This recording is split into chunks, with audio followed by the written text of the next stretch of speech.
Bani Quraisyah. Sahabat pada saat itu yang mendengar, apa respon mereka? Kira-kira kalau menurut kita ini teks hadis berisi larangan sholat asar atau apa? Menurut kita, ibu-ibu, kalau menurut kita apa ini? Teks hadis Rasulullah melarang sholat asar atau apa? La yusalliyanna ahadukum illa fi Bani Quraisyah. Janganlah kalian sholat asar. Jangan kalau dalam bahasa Indonesia itu berisi larangan. Benar enggak? Benar ya? Berarti Nabi melarang sholat asar. Terjadilah perpecahan di antara para sahabat. Terbagi menjadi dua. Bukan perpecahan, ikhtilaf pemahaman.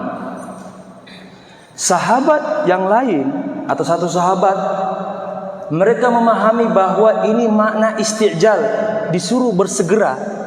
Kalau begitu saya sholat asar di sini aja. Sebagian sahabat ini langsung sholat asar. Selesai sholat asar langsung bergegas.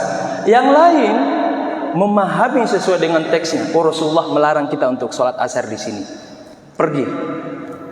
Terjadi perbedaan enggak? Berbeda enggak? Berbeda ya. Sesampainya para sahabat Nabi beserta atau rombongan Nabi SAW di Bani Quraisyah, apa yang terjadi? Apakah Rasulullah mengatakan kalian ini tidak taat kepadaku, kalian ini tidak sesuai dengan sunnahku? Tapi apa yang terjadi? Rasulullah mengatakan kedua-duanya benar. Kedua-duanya benar. Berarti sunnah Nabi itu apa? Sunnah Nabi dan sahabat Nabi adalah menghargai perbedaan. Apalagi dalam masalah furu', menghargai perbedaan. Dan itu sudah ada. Apakah kita akan menyalahkan Nabi? Apakah kita akan menyalahkan sahabat Nabi SAW? Dan itu memang diwariskan, dibiarkan oleh Nabi SAW. Karena itu adalah bagian dari memahami Al-Quran dan Sunnah. Rasulullah nggak larang, Rasulullah nggak marah. Dan itu terulang kembali di zaman Sayyidina Abu Bakar As-Siddiq. Terjadi perbedaan pendapat antara Sayyidina Abu Bakar As-Siddiq dengan Sayyidina Umar radhiyallahu taala anhu. Suatu ketika di zaman Sayyidina Abu Bakar As-Siddiq ketika menjadi khalifah, para penghafal Al-Quran itu, karena mereka ini yang paling semangat mengikuti peperangan jihad, pada meninggal dunia, menjadi korban di peperangan. Kekhawatiran ini dirasakan oleh Sayyidina Umar. Kalau seandainya Al-Quran itu tidak dibukukan, maka bisa jadi generasi setelah kita tidak mengenal Al-Quran. Maka kecemasan itulah kemudian disampaikan kepada Sayyidina Abu Bakar As-Siddiq. Ya Khalifatullah, wahai Khalifah Allah, bukukan Al-Quran. Karena penghafal Al-Quran sudah banyak yang meninggal. Karena Sayyidina Abu Bakar As-Siddiq paham bahwa ini bid'ah. Jadi Al-Quran yang kita baca itu bid'ah. Apa kata beliau? Ya Umar, ataf'al malam yaf'al Rasulullah. Apakah kamu akan melakukan yang tidak pernah dilakukan oleh Sayyidina Rasulullah SAW? Abu Bakar As-Siddiq paham bahwa ini tidak pernah dikerjakan oleh Nabi SAW, membukukan Al-Quran.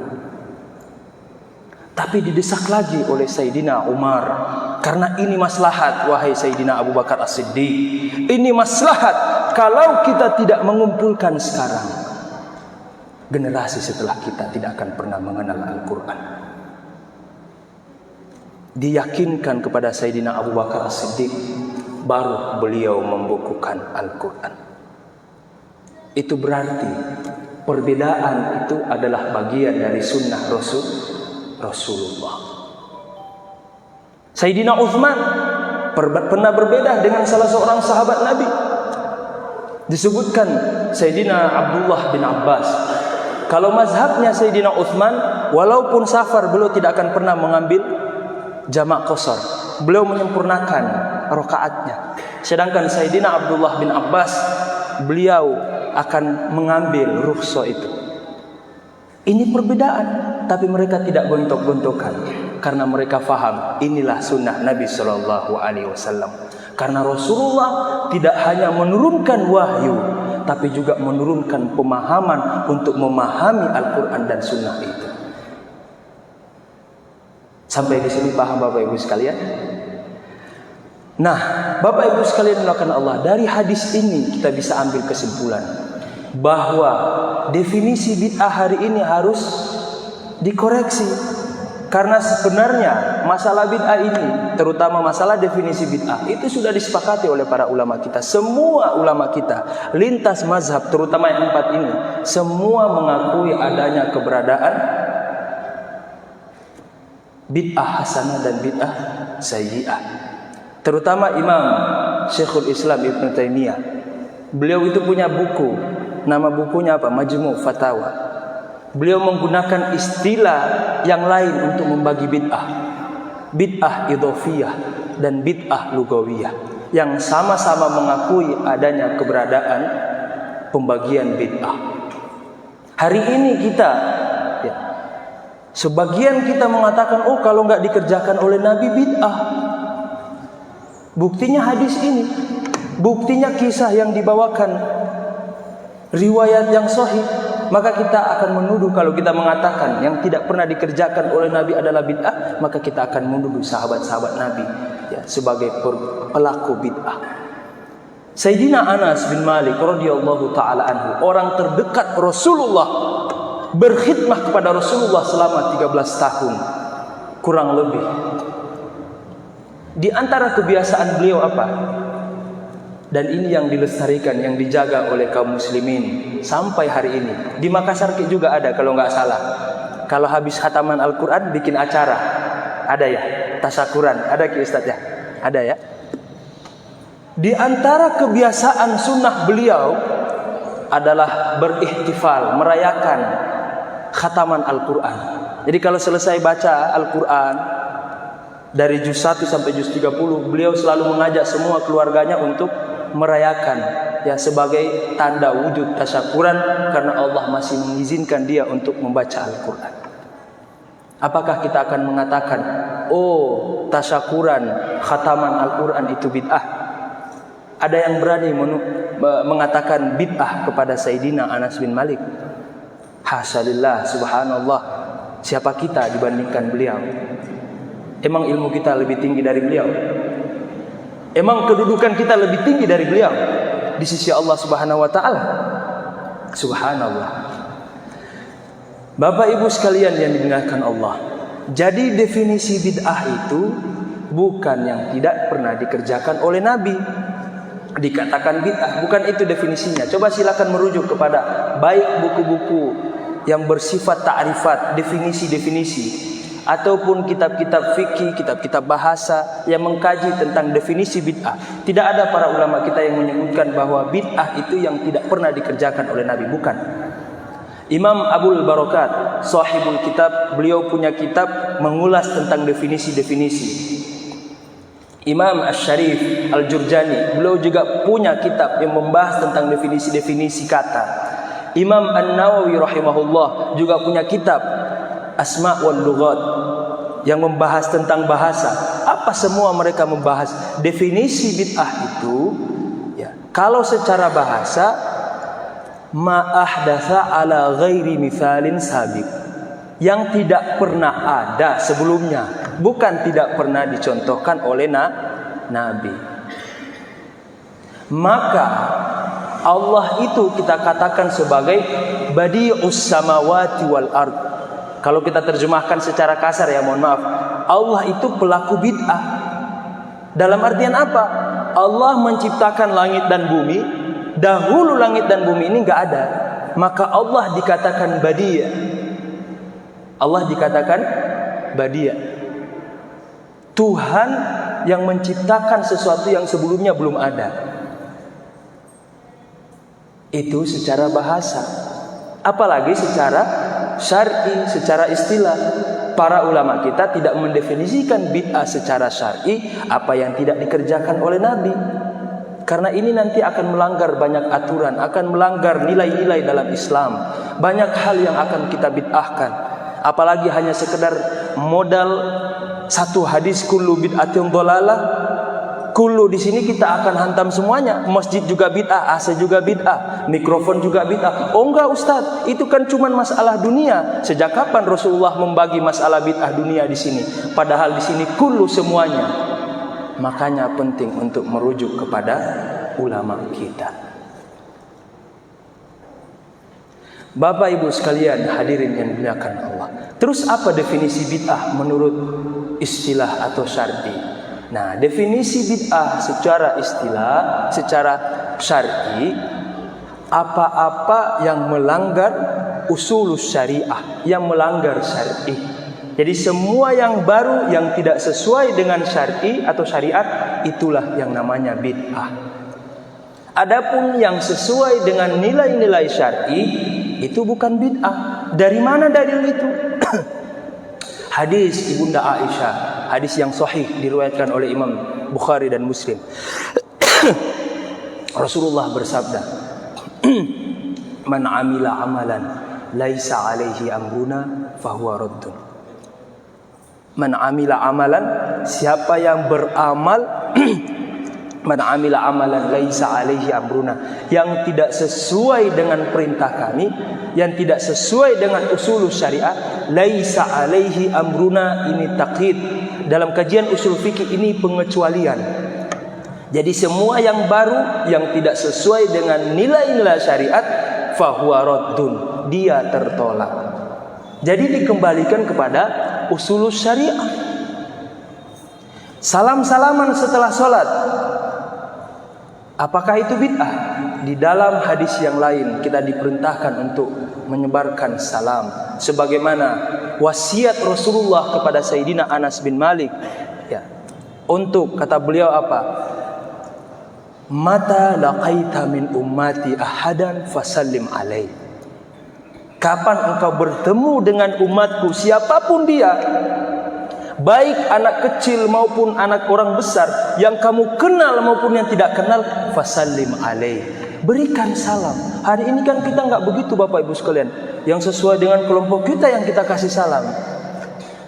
Sunnah siapa yang kita ikut?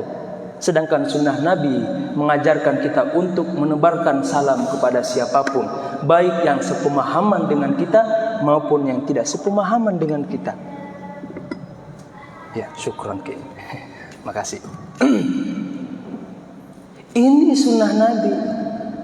Maka habis sholat, karena kita habis menghadap Allah, kita habis sholat melakukan ibadah.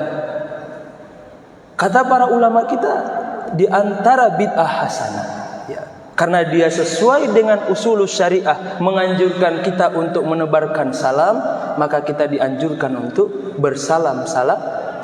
Karena di dalam sholat ada nilai-nilai ukhuwah, kita diajarkan untuk memberikan salam ke sebelah kanan dan ke sebelah kiri. Itu menandakan supaya kita menebarkan salam. Maka habis sholat kita dianjurkan untuk saling jabak-jabak tangan, saling bersalam-salaman. Jadi Bapak Ibu sekalian yang dimuliakan Allah, ini adalah bagian dari beberapa riwayat yang menegaskan bahwa justru sunnah Nabi Shallallahu Alaihi Wasallam itu adalah menghargai perbedaan dan sangat menjunjung tinggi yang namanya persatuan.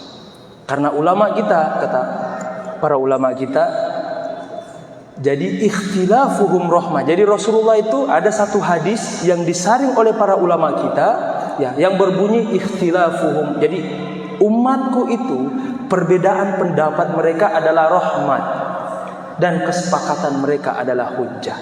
Jadi Bapak Ibu sekalian yang dimuliakan Allah, ya, banyak sunnah-sunnah Nabi yang hari ini kita bid'ahkan kalau kita hanya merujuk definisi bid'ah, ya, dengan bahwa apa yang tidak dikerjakan oleh Nabi itu bid'ah. Terlalu banyak nanti sunnah Nabi yang akan kita keluarkan. Maka dari itu Bapak Ibu sekalian, mari kita kembali kepada Al-Quran dan Sunnah sesuai dengan pemahaman para ulama kita. Kita kembali kepada Al-Quran sesuai dengan pemahaman ulama kita. Karena kembali kepada para ulama itu sama seperti kita kembali kepada Al-Quran dan Sunnah. Karena ulama itu adalah pewaris para nabi. Para nabi dan rasul adalah pembawa syariat.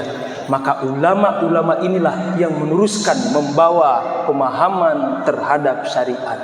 Maka supaya kita tidak tersesat, tidak salah jalan, tidak salah paham, maka kembali kepada pemahaman yang dipahami oleh para ulama kita. Jadi jangan dibenturkan antara pendapat ulama dengan Al-Quran dan Sunnah. Itu su'ul adab.